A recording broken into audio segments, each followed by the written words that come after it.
OPS அவர்கள் திமுகவில் இணைந்ததன் மூலம் மதசார்பற்ற முற்போக்கு கூட்டணிக்கு மேலும் வலிமை கூடியிருப்பதாக நான் நம்புகிறேன். அவரை விடுதலை சிறுத்தைகள் கட்சியின் சார்பில் மகிழ்ச்சியோடு வரவேற்று வாழ்த்துகிறோம். முதலமைச்சராக பொறுப்பேற்று பணியாற்றியவர், ஜெயலலிதா அம்மையாரின் நம்பிக்கைக்குரியவராக விளங்கியவர். அதிமுகவை ஒருங்கிணைத்து ஒற்றுமையாக இயங்கச் செய்ய வேண்டும் என்பதில் அவர் ஆர்வம் காட்டியதை நாடு அறியும். ஆனால் அவர் முயற்சி அங்கே வெற்றி பெறவில்லை. இந்த நிலையில் அவர் பாஜக போன்ற கட்சிகளில் சேராமல் மீண்டும் ஒரு திராவிட பாசறையில் தன்னை இணைத்துக் கொண்டார் என்பது அவர் மீதான நன்மதிப்பை உயர்த்துகிறது, நம்பகத்தன்மையை உயர்த்துகிறது.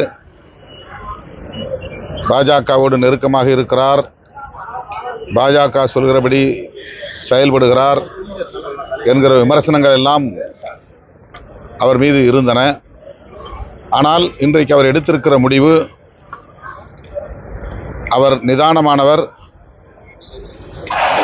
பெரியார், அண்ணா, எம்ஜிஆர், ஜெயலலிதா ஆகிய தலைவர்களின் வழிவந்தவர் என்பதை உறுதிப்படுத்தக்கூடிய வகையில் இன்றைக்கு திமுக என்கிற ஒரு திராவிட இயக்கத்தோடு தன்னை இணைத்து கொண்டு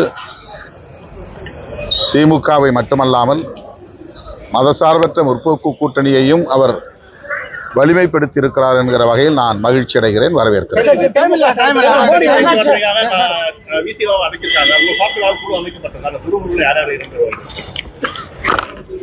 நேற்று நான் தலைமைச் செயலகம் சென்றிருந்த போது 28ஆம் தேதி சந்திக்கலாம் என்ற தகவலை சொன்னார்கள்.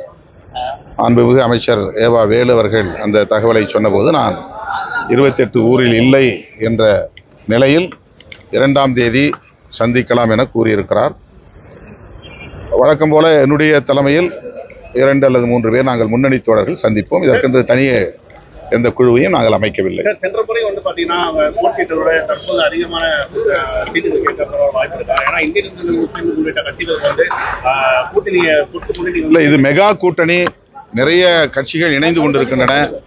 எல்லாவற்றையும் சீர்தூக்கி பார்த்து அனைவருக்கும் உரிய வாய்ப்பை அவரவர் வலிமைக்கு ஏற்ப மாண்புமிகு முதலமைச்சர் அவர்கள் கூட்டணியின் தலைவர் என்கிற முறையில் வழங்குவார், எல்லோரையும் அரவணைப்பார் என்று நான் நம்புகிறேன்.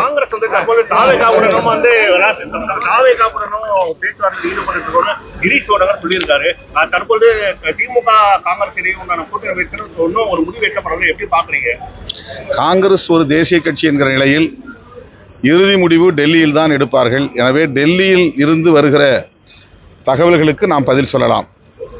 மற்றபடி காங்கிரஸ் கட்சியில் மாற்று கருத்துக்களை சொல்லக்கூடியவர்கள் உண்டு, எப்போதும் சொல்லுவது வழக்கம். அதை வைத்து நாம் ஒரு முடிவுக்கு வர முடியாது.